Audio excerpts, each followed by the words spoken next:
start. So BLM strikes again, hot on the tail of the Derek Chauvin trial, as if by magic. And if you hope that this would all go away when Biden got in, I think it's apparent something else is at play here. And as the big corporate showdown begins, they want nothing more than to distract us from the fact that we have the power in our hands as we the people. Welcome to Man in America. Thank you for joining me. Let's first start with the question I always love is, where's everyone joining us from? How's everyone doing? Got Lisa, hello from Wisconsin. Good to see you here. Federalist 2.0, so good to see you here. Very good to see you here as always. Christy G, hi from Alabama. We're not going to be forced to take the thing I can't really talk about. I think they passed something banning the passports. Gosh, good for you. Joel, hello from Austin. Good to see you. Ken from Dallas, our Texas folks. Blue Clarity from Cleveland, just a little north of me.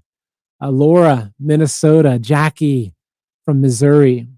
Raider Luke from Australia. Loving you from down under. Hope you're doing well out there. Steph from Ohio. Good to see you. Majo, another Texas. Lynn, Planet Earth. Great to have you coming in from Planet Earth. Monkey Wrench from Oregon. Alan, Northern Nevada. Carol, everyone. Great. Thank you so much for joining me. Thank you for putting up with the practice intro there. So we're going to go ahead and dive in now. So I want to first start with jumping into what's happening with these riots. So the Derek Chauvin trial is coming to a conclusion. There's different ways of looking how it's panning out, but it's almost as if before that trial could even end, here comes the next big wave. So looking here at the Epoch Times, one of my great places I love to go to for news. So I'll give a quick read of how they're framing this. They're saying violent demonstrations erupted in Minnesota and elsewhere late Monday as people angry over the shooting of a 20-year-old, Wright was his name, man, the day prior.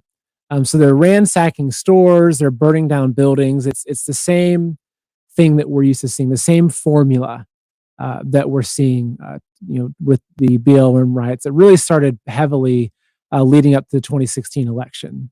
Coincidence there. So, and even Andy No on Twitter, if you follow him, he wrote an incredible book on the Antifa movement. So he was sharing that there's a lot of other posts coming out. They're calling for more and more riots, which we're seeing. We're seeing the riots play out in Washington, D.C. The main ones are focused in Minnesota, in Brooklyn Center, where the shooting occurred. You can see it's the same riots that we're used to seeing, cropping up. And I think that an important point to look at here is what's behind these riots, because for a lot of people, if they're watching, especially leading up to the 2020 election, these riots, you could say that the purpose and a big part of these riots was to really create this atmosphere of fear and racism in America, and they're pinning a lot of those things on President Trump, right? Look how racist America is under President Trump.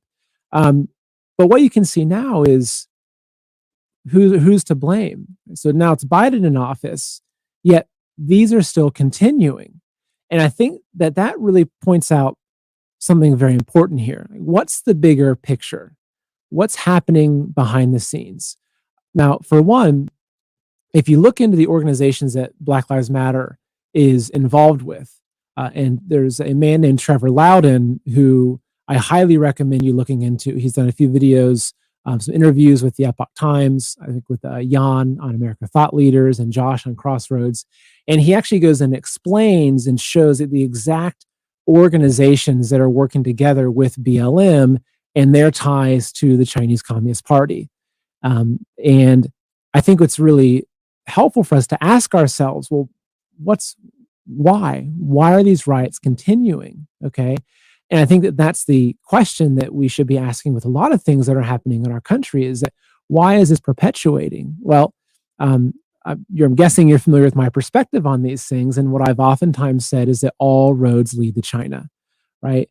And so the continuing of this, it wasn't about putting a different person in the White House. It's really fundamentally about dividing and conquering, dividing America, dividing the American people, right? I'm sure that you've heard the saying of, united we stand, divided we fall.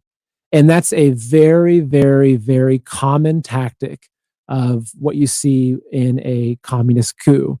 It's coming in and dividing a country up, pitting, black against white, straight against gay, man against woman, rich against the poor, dividing the people up, splitting the country, fracturing it, and weakening it, and ultimately using that as an excuse to move in realistically, a totalitarian government. Okay, so that's what I see playing out here is these same tactics to split us up and come in. And like I said, it wasn't about getting Biden into office because it's still continuing, right? It's about furthering that agenda. It's creating destruction, bringing in more force, creating more problems, bringing in more force, right? Eroding the rights of the people. So again, this is the same thing playing out. Now, what's interesting though is that if you look at the leaders of Black Lives Matter who've actually come out and openly said they're Marxist, I think this is the greatest example of communism in action. Right? So this was the front page of the New York Post over the weekend.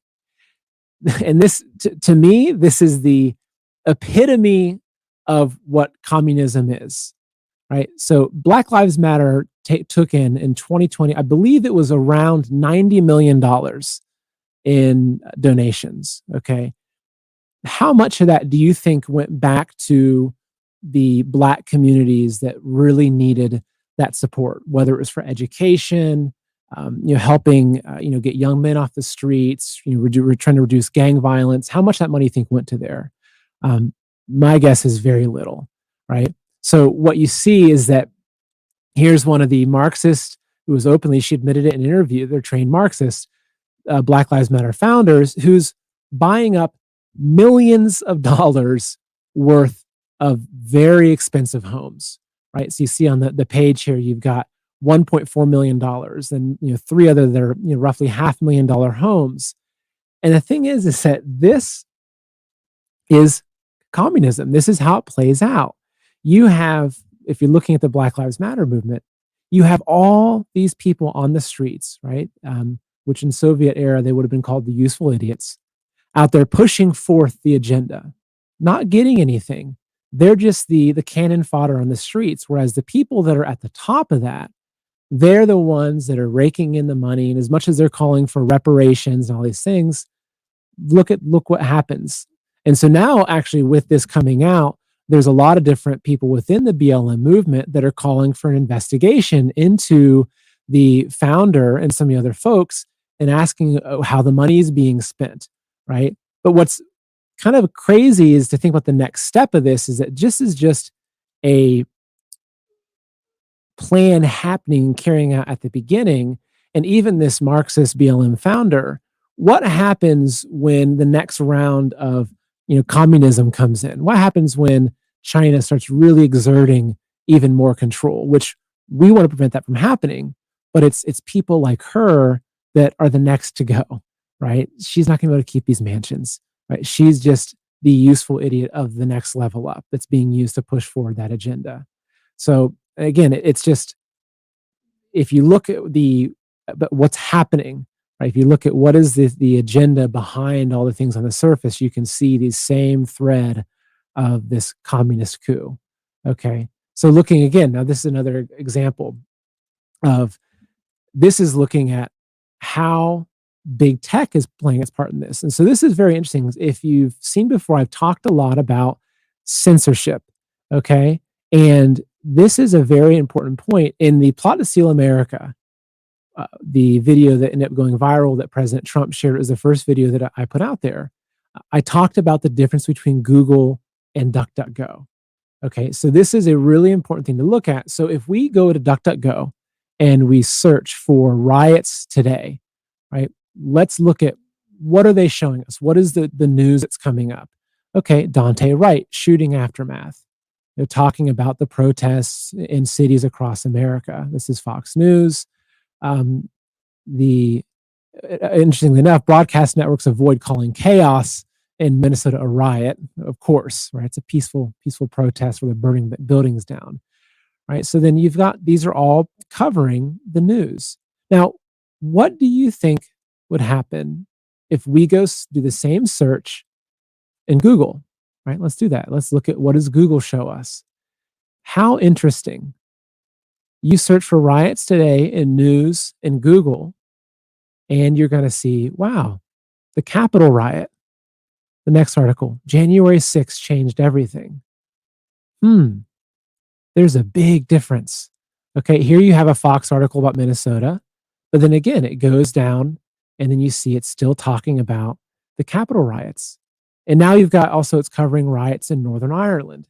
So you have to look at this and think, what are these big companies trying to do, right? What's happening? And these are the same companies that, let's look as an example, okay?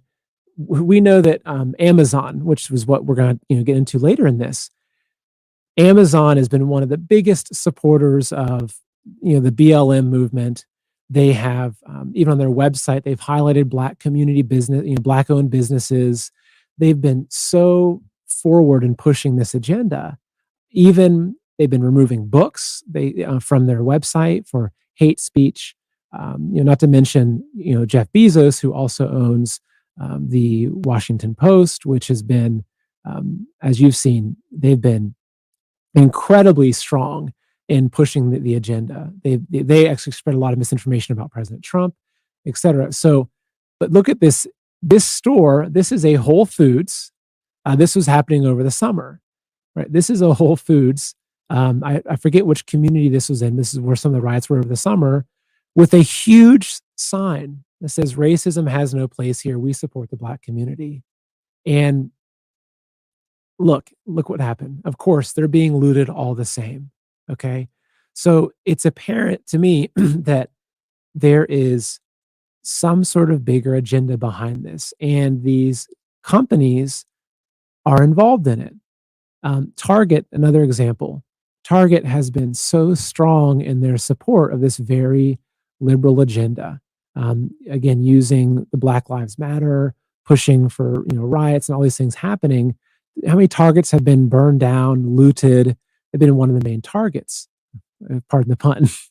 Okay, and if you tuned into my live show last week, one of the main discussion points was President Trump and his call for the boycotts. Right, he was calling for boycotting of Major League Baseball, Coca-Cola, a lot of these big organizations, Delta Airlines. And now what we're seeing though is that these companies are starting to get more aggressive in fighting back.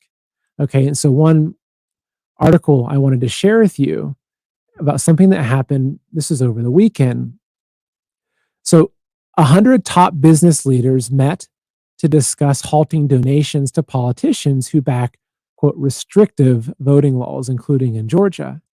And so these were some big name CEOs over the weekend, close to 100 of them. They also had other experts, legal experts and different folks that also joined.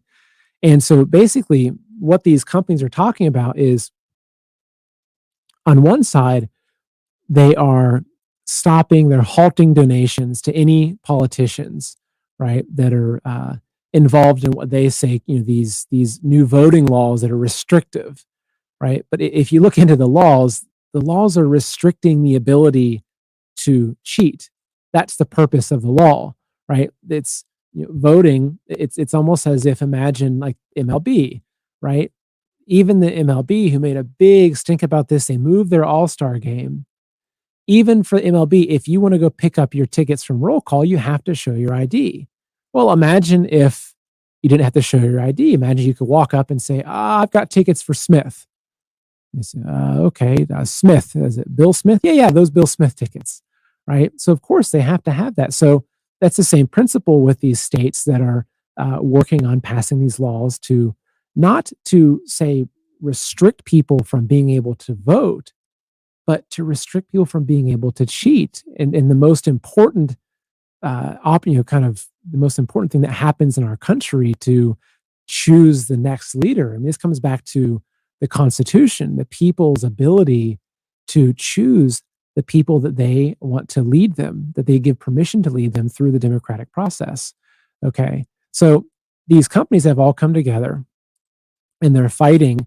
And they've also, what they're doing in this, let's see, I'll read a little bit about this. So more than 100 CEOs and senior leaders on Saturday met on a Zoom call to map out how businesses should respond to new voting restrictions that are set to be enacted in Texas and other states across the country. The executives discussed ways to oppose the voting laws, which were first enacted in Georgia. So this includes halting donations to politicians who support the bills and postponing investments in U.S. states that passed the legislation. 4 people who were on the call told the Washington Post on Sunday, including one of the organizers, Jeffrey Sonnenfeld, who's a Yale management professor. So this is significant what's happening here, because when Trump was in office, so many people, if you recall, especially the media, what was one of the main words that was thrown around? It was fascist, right? Said, "Oh, we got to get Trump out.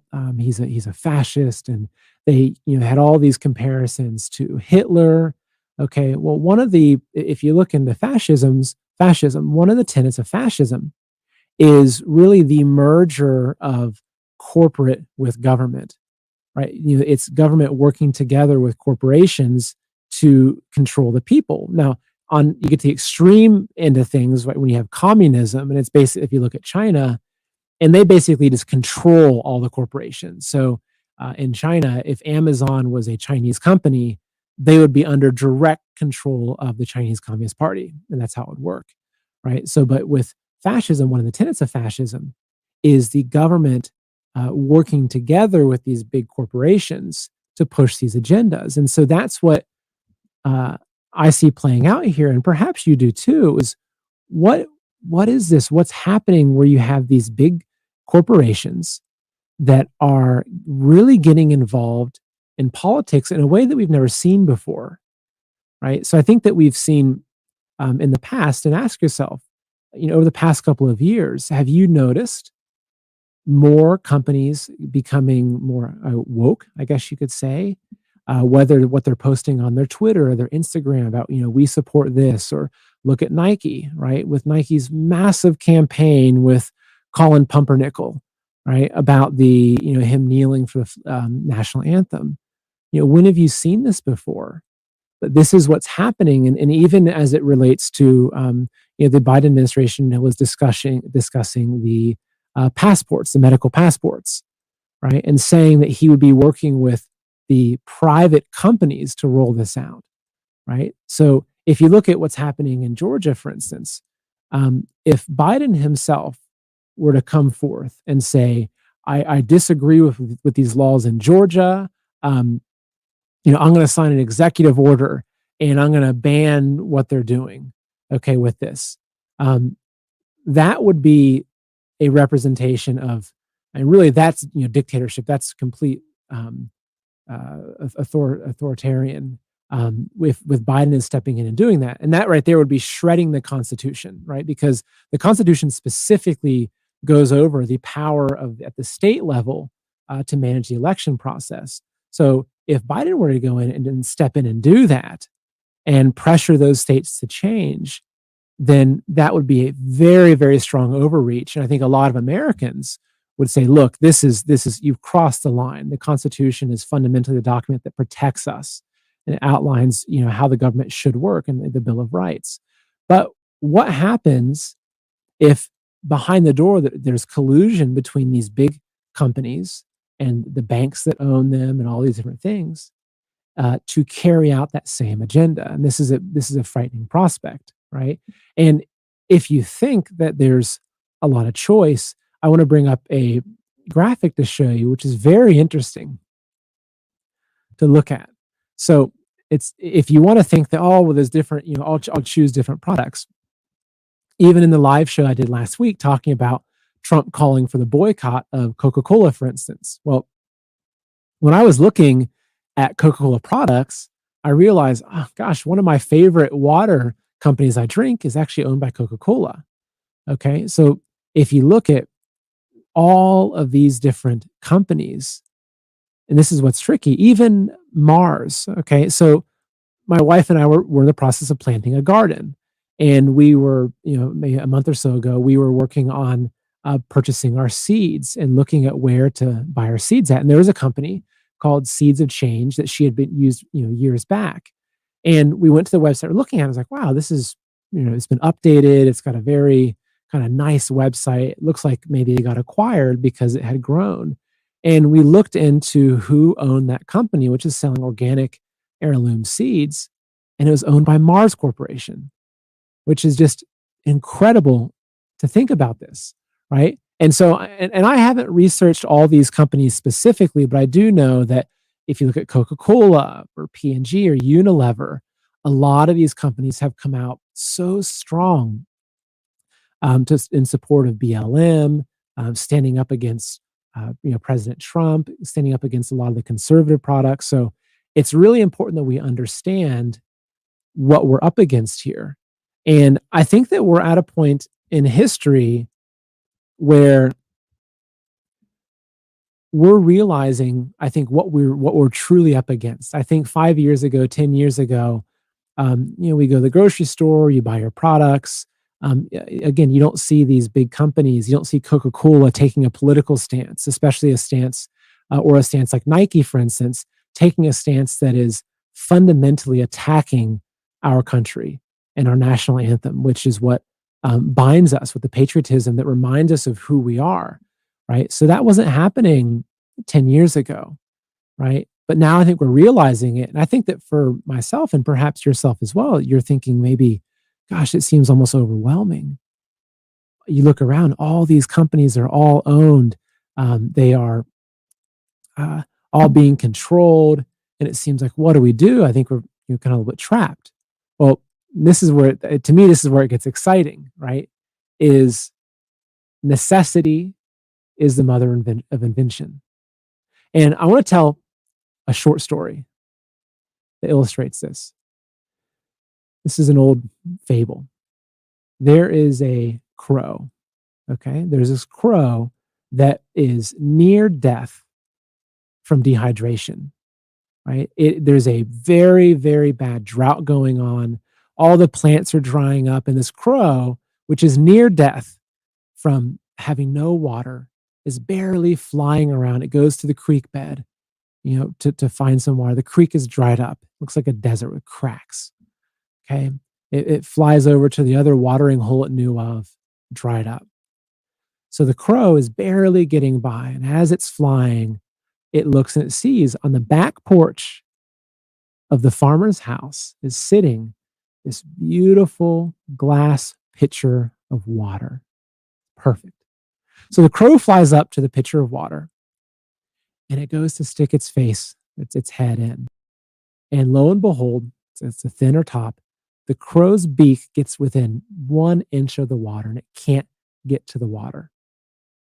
So the crow, which crows are pretty smart creatures, the crow's thinking, oh God, what am I going to do?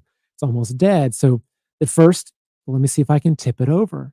So the crow starts pushing and pushing and tries to tip over the water jug to get some water to spill out, but the crow's too weak.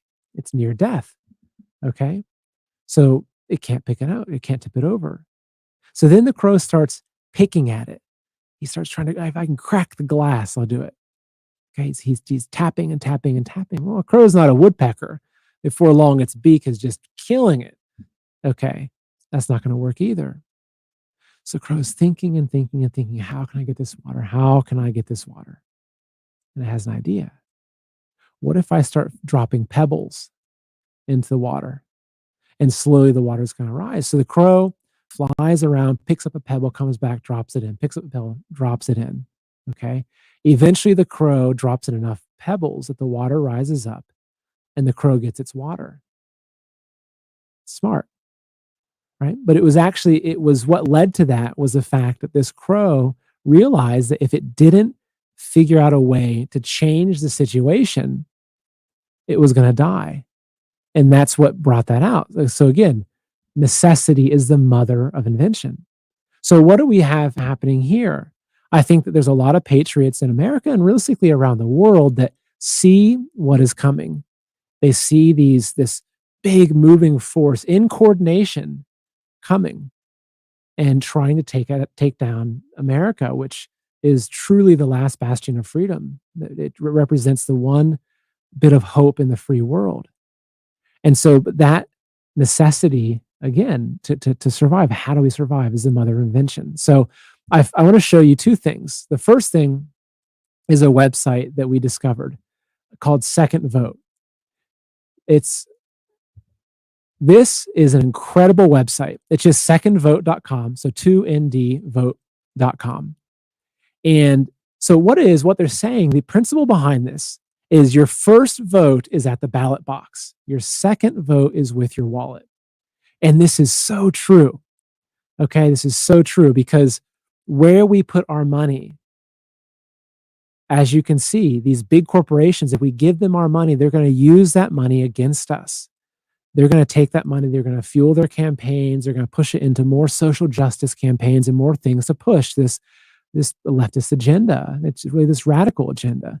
So second vote, which I think is great to me, this is what necessity brings out. Okay, so what this does is this allows you to understand where companies stand, right? So their mission is defending traditional Judeo-Christian values and the principles of America, defunding radical, progressive, and anti-Judeo-Christian organizations. So what's incredible here, there's a lot more that it does, but this is what I like, is if you come on here, you can see they have a little rating system, okay, right here, where they rate where a company falls, okay? There's over 1,600 companies. They've formulated a score based upon how these companies act through their donations, sponsorships, advocacy, lobbying. Okay, so 1 means strongly liberal organization, 5 means strongly conservative.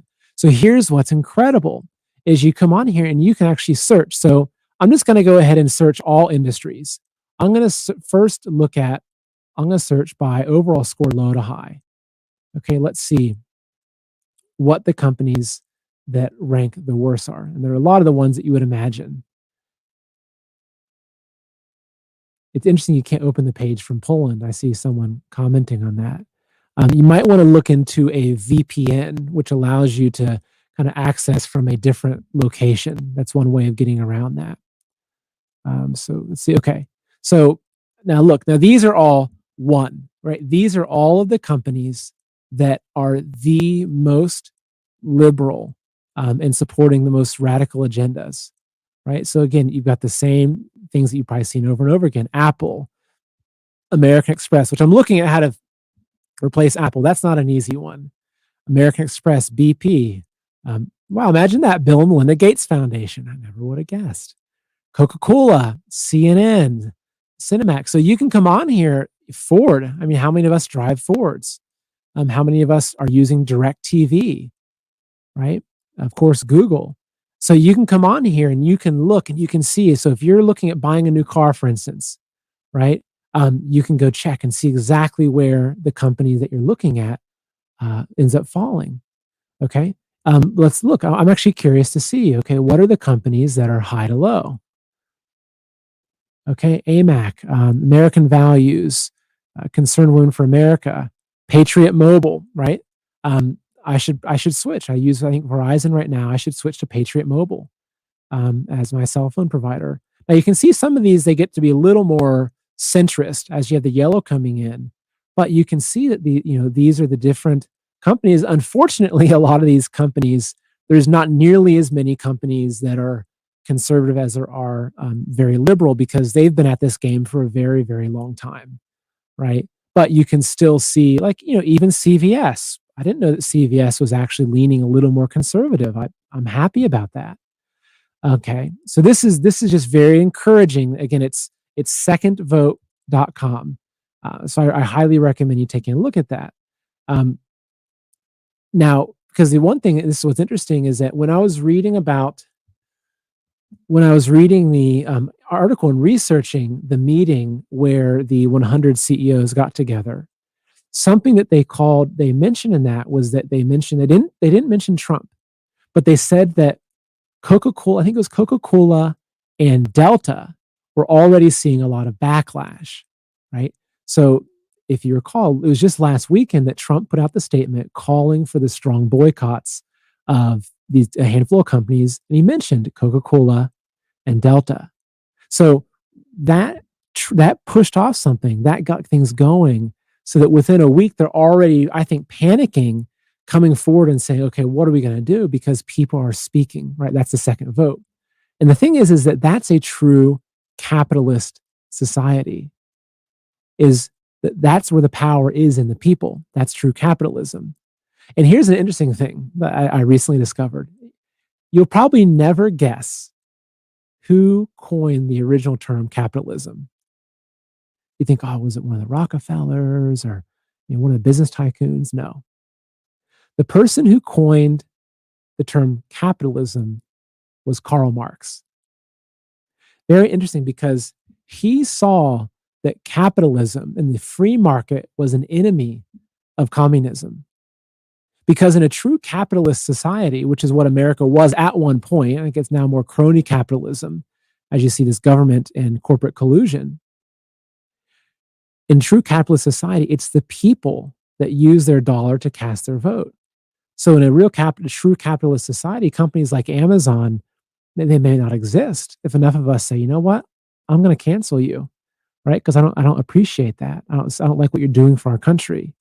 So that's the thing, is that in a true capitalist society, that's the power of the people, right? And that's what America was founded upon. So this is what's getting back to that. And now for the final, and I think this is the most exciting thing that I've seen, is the news about MyPillow CEO, Mike Lindell. So this is incredible. Mike Lindell, this guy's a hero to me. I'd love to interview him one day. So Mike Lindell, so he on Monday, in an interview with Steve Bannon on War Room Pandemic, he announced that, so this is what he said. He goes, "For years, entrepreneurs and inventors have come to me with products and ideas. They don't know how to market them, and I haven't had the time to show them. And now today, I'm proud to announce this platform called mystore.com." Right? So, and he said that he's creating this company to take on Amazon. And this is incredible. Amazon, I'll admit, is one of the companies I've had a hard time getting rid of, because they're so useful, especially this day and age. We're not traveling outside the home as much, kind of working a lot more centrally. So the fact that he is coming out there, even if it's, has a tiny catalog to start, as soon as he launches this, I'm going to be signing up, supporting, using him over Amazon, because I think Amazon and Jeff Bezos are so thick in this agenda against America. But again, this is, patriots like Mike Lindell announcing this. This is incredible, right? So, and I think that he has the power to do this. And you also know that he's launching his own social media, as well as Trump, which is encouraging. So again, back to the discussion of necessity is the mother of invention. So what we're seeing here, and this is incredible, is as these big companies have been pushing this radical agenda, the people are starting to stand up. So you have people like Mike Lindell starting his own company. You have people like Andrew Torba, the CEO of Gab, which, Andrew is doing incredible things. He has ambitions to have his own cell phone, his own operating system for phones, his own cell phone, internet browser, internet. He's going after, shopping. He's going after so many things, and he's a strong Christian, and he's standing up against this agenda that's coming after our country. And similar to what you saw in the second vote, they're standing up for the Judeo-Christian values that America was founded upon. And because I think, again, that's what we have to come back to as a country. We have to come back to and understand, okay, what are the values our country was built upon? And how did we allow those values to slip away? Because it wasn't something that happened quickly. It's something that happened gradually, but it was something that we all allowed to happen, right? And that's what we come back to, right? Is how do we take this all back? And fundamentally, and this is what gives me the most hope and faith, is that the answer is that we return back to the principles that God gave us to run our country, right? So the answer to this, the solution is we go back to God. As a country, we go back to God. And imagine that we go back to God, and the satanic communist agenda can no longer weaken and destroy us. So that's where I'm going to end today. I do want to see if anybody has any questions.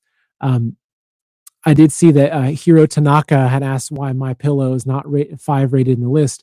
I'm not sure. I mean, I know that they've only, what I've seen so far, they don't have all, the major companies. It's 1,600 companies. So I'm not sure if the My Pillow is just not on the list yet.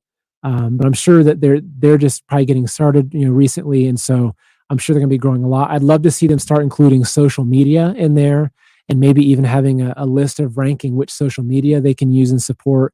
This is also something that I want to be able to do on my own website, maninamerica.com, is starting to look at what are the different companies I would recommend, what are the different media outlets I go to, social media, etc. Steph from Ohio, I see you say it feels overwhelming, kind of like it's too late, but I hope not.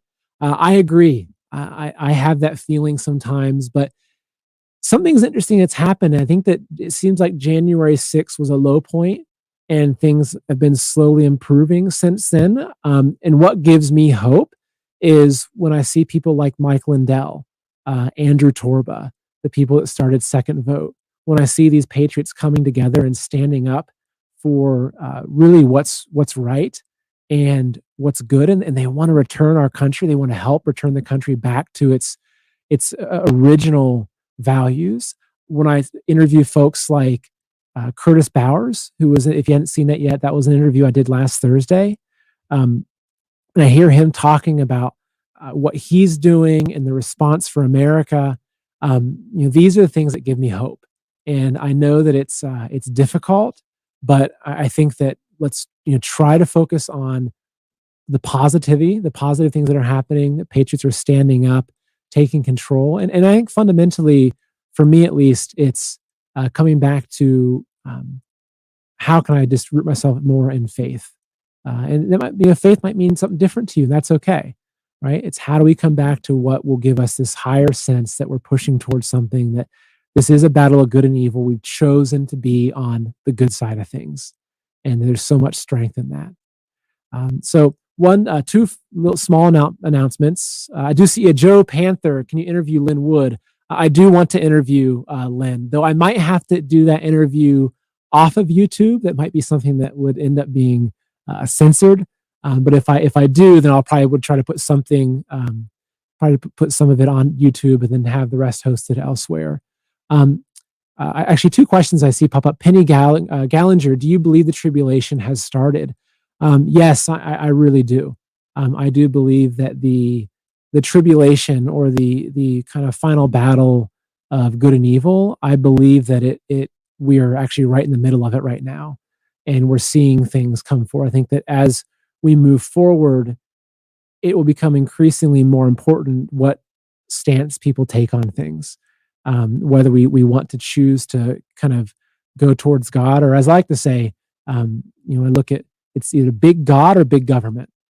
And that's what this is. It's, you have big God and small government, which is what America was really founded upon, as the founding fathers set things up, or you have big government and small God, or no God, which is really what communism and a lot of the socialism really is. Okay, so I think that's it. Kathy Laidhoff, I see you have a quick question there saying, what is Safe Chat? Safe Chat is a social media platform. They still have apps in the app stores, Google and Apple app stores.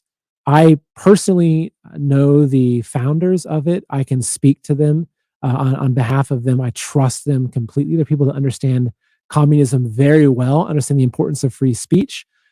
So SafeChat's probably my favorite social media to use now. I also like Gab, but there's something about SafeChat. It's a very active community. There's no censorship. You can speak openly about things that I can't talk about on here. So I highly recommend you set up SafeChat. You can download their app or go to safechat.com. You'll see Man in America on there if you search for it. So Okay. Parlor. Actually, one more question about Parlor from Javier. I think I pronounced your name right. So Parlor, I still have an account on Parlor. I have, say 20,000 followers from before it got taken off and then came back. I'm not very. I can't say that I'm 100% trusting in it, just because I just don't know. I'm not sure where they're at right now. But I can say that because they didn't accept to go back in the App Store, that makes me think that they've decided to take a stronger stance to protect free speech. But I have noticed that it seems a lot less active since it got taken off and has come back. I see Joel asking about Telegram. As of this point, I trust Telegram fully. Telegram, I think, is up there with Safe Chat in what I use. I've Telegram's a great place to find a lot of uncensored information, things that you will never see showing up on Twitter or YouTube or especially Facebook. And one final announcement. This is just a little teaser for you. I'm not going to tell you anything of substance, but I'm traveling this week, so I won't be able to do a show on Thursday because I'll be traveling. But I have some very exciting things that are happening. I'm getting involved in a bigger project. I won't tell you any more than that, but it's going to be something that I think that you will all be very excited about. It has to do with creating a new way of getting around censorship, giving people an ability to find good information. So anyway, I won't say anything more than that, but it's very, very exciting. And yeah, I guess I guess as usual, I could keep talking. I love sitting down with you all and having these live shows. I feel so blessed to have been given this platform to speak to you all. And I hope that after you watch this show, that you feel a little more positivity, a little more hope for the future, a little more excited that you can do something, that you have more power in your hands. So, all right, that's all for today. Thank you all. God bless. God bless America, President Trump. And like I said, I won't be on Thursday, so I'll see you all next Tuesday. All right. Thank you.